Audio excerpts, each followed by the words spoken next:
All right, hi. My name is Jennifer Harrison, and I'm the field coordinator for Western Michigan University's School of Social Work at our Kalamazoo campus.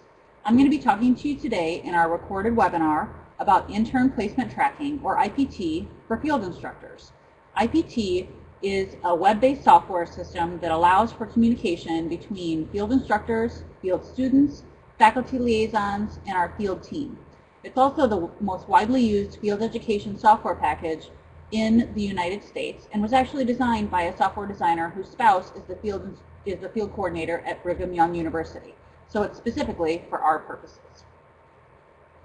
Throughout the webinar today, I'm going to be talking to you about different content areas, from how to log into IPT to how to upload information about yourself as a field instructor and the field organization that you represent, how to view student assignments, how to complete forms for students once they're in field, how to upload documents about yourself and your agency, and also about how to get questions answered from our field education team. So Western Michigan University is using IPT, which is a web-based software to monitor students involved in field education. It helps with the monitoring and communication between all of our stakeholders from the point of field application until the field education experience is completed. Please note that even though IPT is a web-based software, which means you can access it anywhere you have online access, the information is on a secure server and is password protected. So the only people that will be able to access information in IPT are those that have logins provided to them by the Western Michigan University Field Education Office. And even then, those logins by username and role specify your access to different parts of the system. So for instance, field instructors will only be able to see those student files of students that are referred to them for consideration for a field placement or who are ultimately placed with their organization. Let's talk about how to get started on IPT. First of all, to log into IPT, you'll go to the website, which is www.runipt.com. We would recommend that you bookmark this website for later use. Then you'll do your initial login. We've sent you information about your initial login by email that has an initial username, which is an alphanumeric combination, and also a first-time use password, which is IPT. To log in, you'll enter the organizational ID, which is always WMISH, all lowercase, and then your first use username, which in this case, on this username below is DZWMFFF159, and then the first use password, which is IPT, all lowercase. Once you log in for the first time with your username and password, then you'll be able to select a new username and password of your choosing. And please note, this allows us to, we don't know in the field office or anyone else within the software system what your username or password is at any point. I think it probably makes most sense to have your email address be your username, but you can choose whatever you want. Your password needs to be at least 4 characters long and is case sensitive. So I believe the password of SnazzyCat2000 is available for use if you so desire. If you have trouble logging in at any point or forget your username or password, simply click on the Forgot Your Username or Password button at the login page. Then you'll be asked to enter your organizational ID, which again is WMISH, all lowercase, and your user type, which in this case is field instructor or supervisor, and then finally your email address. Then once you hit submit, the system will send you an email with an initial use or a one-time use username and password that you can use to change it to something of your own choosing. If you're still struggling at any point with IPT or with any features of the program, including login, you can contact our field education support staff member, Erica Ongstead, at email erica.e.ongstead@wmish.edu or by telephone at area code 269-387-3201. This is what your homepage looks like. When you log in, you'll reach your homepage, which says Western Michigan University at the top, and then you'll see here who you're logged in as. So in this case, I'm logged in as Jane Test, who's a field supervisor. If your login information isn't correct and it's someone other than you, let us know, because that's something we need to fix. On the top, across your top toolbar, is your home page, which you can always get back to by clicking home, and then your field instructor detail. And then on the left-hand side will be a button that you can select My Forms or change your password at any point. So if you need to change a different password and you're trying to use the same password for IPT and another system, and that password causes you to update, or that system causes you to need to update your password every 90 days, let's say, you could always change your IPT password so that it's the same, so you don't have to keep track of multiple passwords. Or if you wanted to change your password to something like SnazzyCat 4000, you could do that at any time. So let's go to your field instructor detail page. Once you go to your field instructor detail page, you'll see all of the information that you have provided to the School of Social Work, or that you can provide to the School of Social Work and to potential students, so that they can see about who you are and what you do in social work. So you'll see here that your street address, which is actually your work street address, your email address, phone about fax, cell, specific training that you have, and the field organization that you represent is listed here. You can also, as a field instructor, edit your field organization detail page. So if you needed to upload new information about a new program or your website to your field organization, you can do that as well. Down below, all of the information looks the same as our field instructor credential form in terms of the year that you received your ACSW or your licensed master social work, etc., etc. So to add additional information, you simply type into the boxes or check or pull on the drop-down boxes to add information about yourself as a field instructor. You can also upload a photo of yourself if you want to, although you certainly don't have to. And to do that, you'll click on Upload Photo, and then you can browse to select a photo that you'd like to upload to the system. And then just click the Upload button. Students are also able to upload photos of themselves in their field application if they choose to do so. Now let's look on the student list. The way that you will access the student list will be by viewing students that are sent to you for review or students that are placed with you by scrolling down on your field instructor detail until you get to internship assignments. Then you can click on each of the students that it's assigned to you, and if you click on this view button, it'll take you to that particular student's student detail page is what we call it. So in this case, a test student is placed at a particular agency, and if we click on view for that, then we can see all of the information about a test student. So including their resume, their field narrative, which cohort they're assigned to, even their date of birth, their graduation date, and the picture. You'll notice here that this student is one of our famous social and economic justice honey badgers who's not afraid of anything. Social workers are the bravest of all the human service professionals. Our field assignments are made after the interviews and an offer of a field placement, as well as a student acceptance of a field placement at the placement portion. And then the field coordinators will assign students to their relevant field agency. So you can see all of the contact information about yourself as the field instructor, and then also the information about the student by semester in this field assignment. So you'll be able to see ultimately all of the students that are assigned to you as a field instructor. If you notice that something is incorrect, feel free to contact us so that we can get that fixed up. All right, now let's talk about forms. So when students are placed in field, they have 3 forms that they'll be completing and that you'll be assisting them with or reviewing and signing off on at some point during the field placement.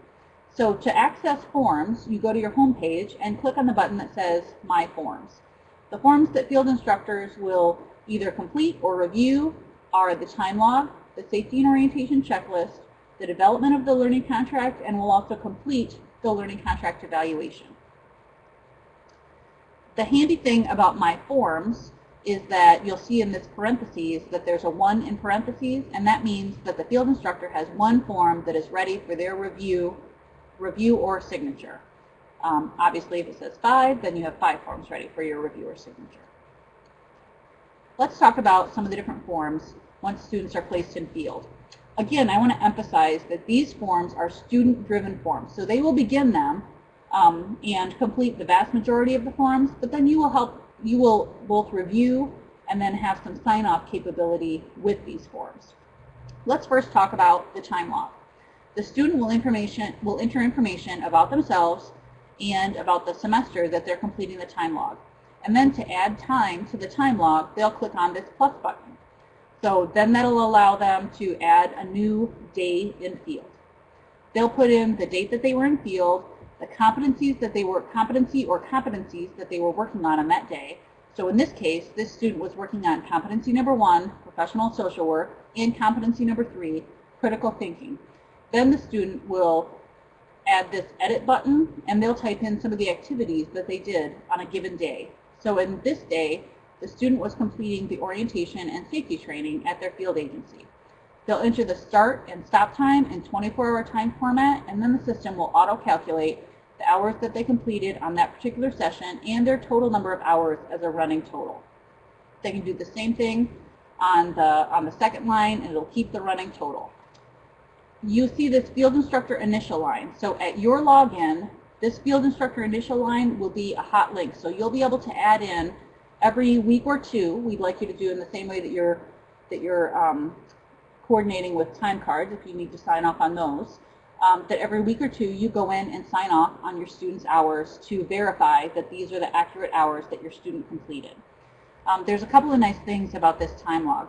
First of all, this note that students have of which competency or competencies that they're working on really allows them to look at, as they view the time log as a whole, which competencies they're spending lots of time on, and maybe which competencies they're not spending much time on at all. So when we map that back to the learning contract, they might find that they need to spend some additional time on particular competencies at the end of the semester or field placement.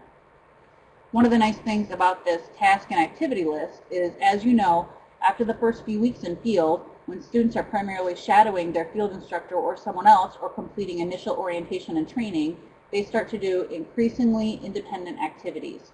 This allows you with a really nice view of the different activities mapped back to the different competencies that your students are involved in. The orientation and safety checklist works much the same way. Students begin by adding information about themselves and the semester that they're completing the form. And then they simply go in on each item, criminal recipient rights fraud background check, for instance, and go to the drop-down and say either reviewed or not applicable. And then at the bottom of both forms, there are signature lines. So this allows the student in this case to click on this blue section, click to sign completed document, and then it'll say, are you sure you want to sign this completed document? And once they say yes, then it signs the document with the student's name and applies a date and time stamp. And the same is true for you as the field instructor. This is what that looks like at the bottom of the time log. So in this case, the field instructor has signed this time log on August 15, 2014 at 5:38 p.m. Please note that with the time log and the safety checklist, once the form has been signed by each user, it is locked for editing by that user. So once the field instructor signs this document, then they can't add any information. However, if you inadvertently sign a document that you still wanted to edit, just let us know because we can unsign it administratively. Now let's talk about the learning contract and evaluation. And remember that this form is really the crux of the field experience in both quantifying activities as well as serving as an evaluation tool. There's also a lot on this slide, but I'll go through it in sections. So once again, the student starts the learning contract. So they'll put information in about themselves.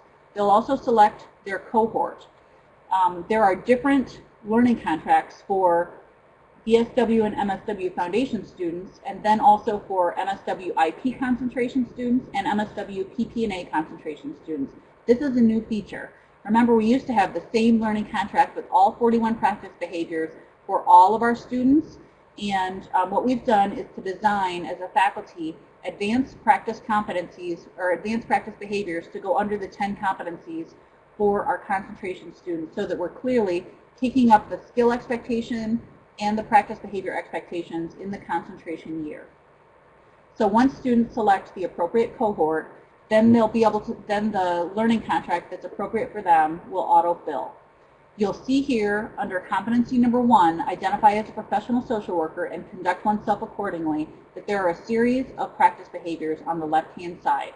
This practice behavior 1 is advocate for client access to the services of social work. Then the student will be able to type in, by clicking this edit box or the paper and pencil box, what activity or product or goal that they have in order to meet this practice behavior or demonstrate this practice behavior. So here the student put, I will advocate for children at my agency to ensure that they receive the best placement possible while in foster care. Once they add something, the date added will automatically update. You can also go in as a field instructor, as can the faculty liaison or the student at any point subsequently, and add or edit information to the activities or products. So anytime you add new information or delete any information, and this box just opens up in a free text narrative fashion, then the date added will update. So this finally allows us to really have the learning contracts be an evolving document, like an IEP, like a treatment plan that we've always said we wanted them to be, but before, when they were on paper forms, they were really kind of a messy process for students who were having them be that real evolving document. Let's go to the date completed. In some cases, both the student and the field instructor can add the date completed. In some cases, the activities or products will be very finite in nature. Attend a particular training, complete a particular policy analysis, do a psychoeducational group, complete 3 assessments. In those cases, go ahead and put the date completed whenever that's done. In other cases, the activities are a little bit more fluid in nature, and so sometimes the date completed will be the end of the second semester. The next 4 columns are the evaluation. You'll note here that students can now do a self-assessment of each practice behavior on this same 1 through 5 evaluation rubric for the Likert scale that we've always had. 1 being the worst or unacceptable progress, all the way to 5 being advanced competence. One of the things that we clarify with our students is that, first of all, if they're receiving any 1s or more than a couple of 2s, that should not be a surprise to them, and it should be something that they are actively working on with their field instructor and their faculty liaison to develop a plan of correction to address. A score of a 1 indicates an internship jeopardy situation. By the same token, a score of 5 or advanced competence is that you really cannot imagine your student doing any better in terms of demonstrating this practice behavior at a particular point. What we're hoping and what we report to our accreditation body is that at the end of the first semester, students are able to achieve a mean of a score of 3 or emerging competence for each competency, of which there are 10 plus 1 for self-care, or a total of 11. And at the end of the second semester, we're hoping that students achieve a mean of 4, which is fully competent on that 1 through 5 Likert scale.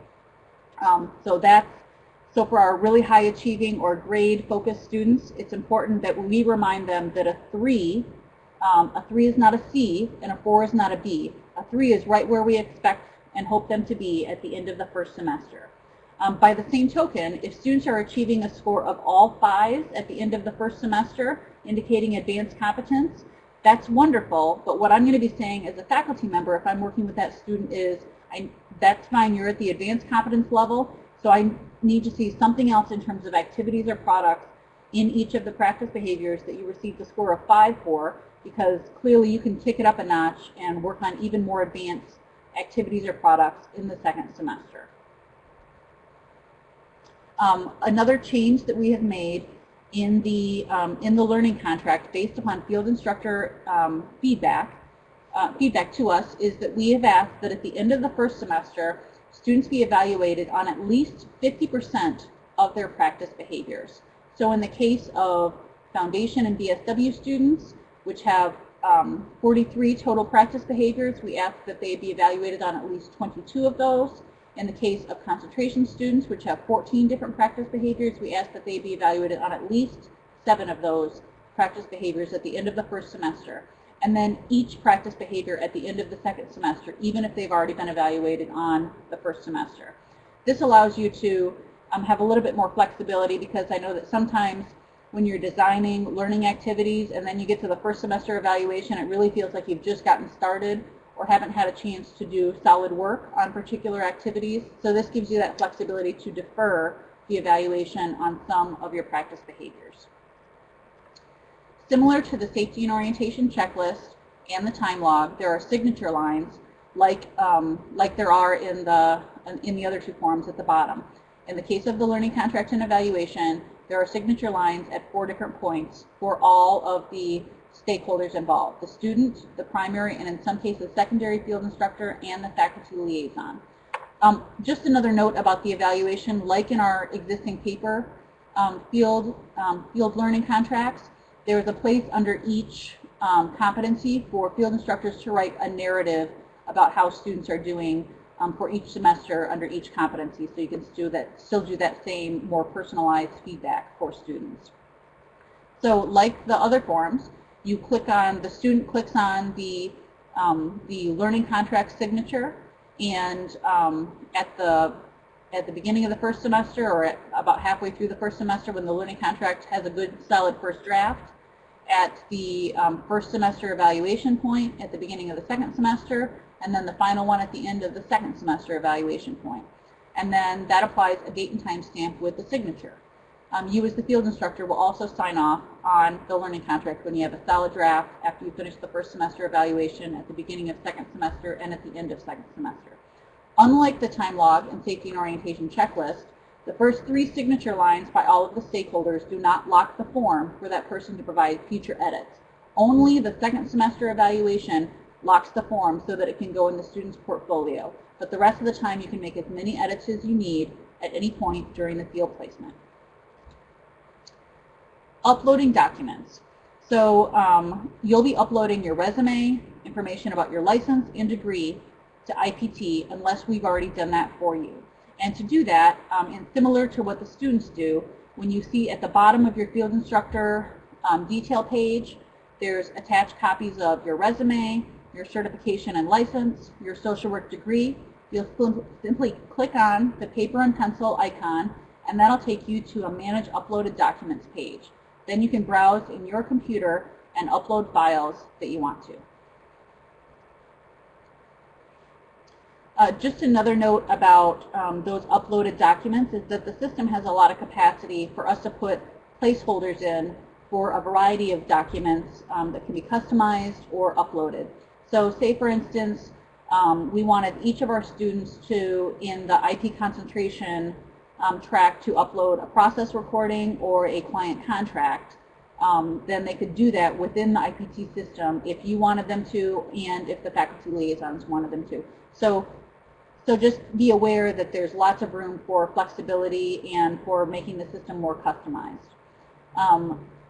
Please make sure that emails that are coming from us are not going to your junk folder. I don't think we've had that problem, but just in case. And also, as we implement this system, we really want to make it better and more customized to your needs as field instructors, as well as to the needs of students and faculty members. So feel free to provide myself at jennifer.harrison@wmich.edu or 387-3173 with, or any of the field coordinators with recommendations or suggestions that you have about the IPT software. And thanks so much for being part of the initial run of using the software and providing us feedback to make it better. We had a really great IPT implementation team over the summer, and that continues in this fall to do hard work to work on getting things up and ready, including undergraduate student Ashton Hilton, graduate students LaShawna Jones and Kristen Burns, support staff member Erica Ongstead, and then our field coordinators, Mary Ellen Sartoris at the Grand Rapids site, Marianne Triplett, program coordinator for the Southwest campus, and myself, Jennifer Harrison, at the main campus. This is our field education team.